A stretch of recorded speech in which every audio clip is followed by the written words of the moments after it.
चबुका चोली के चिरैया तोहर भौजी हो पिया सलबिया।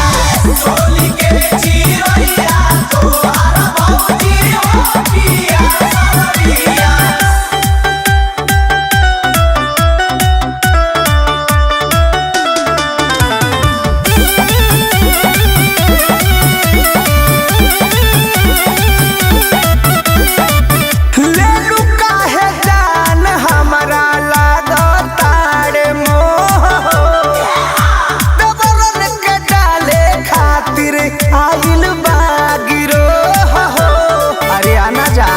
लेट बाबूजी ले लू काहे जान हमारा लागताट मोह देवरन के डाले खातिर आइल बागिरो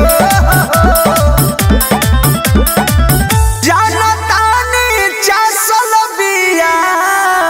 अरे दया करो हो तो बेनू तारा सलबिया कोरिया से भोर पानी पिया ना दो। चोली के चिरैया तोहर भौजी हो पिया सलबिया। चोली के चिरैया तोहर भौजी हो पिया सलबिया।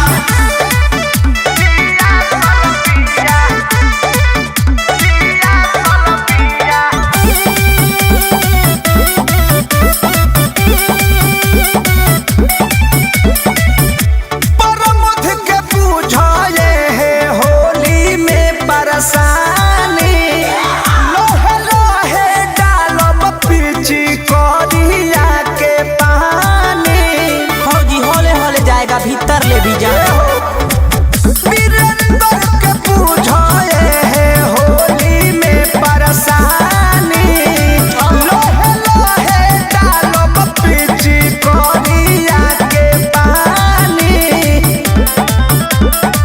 अभिषेक के ना सलबिया। तो होइले होए भाई छोटन मनीष के उपास सलबिया। वो तो खत्म है। चोली के चिरैया तोहर भौजी हो पिया सलबिया। चोली के चिरैया तोहर भौजी हो पिया सलबिया। पिया ना द चुटुल चुटुल।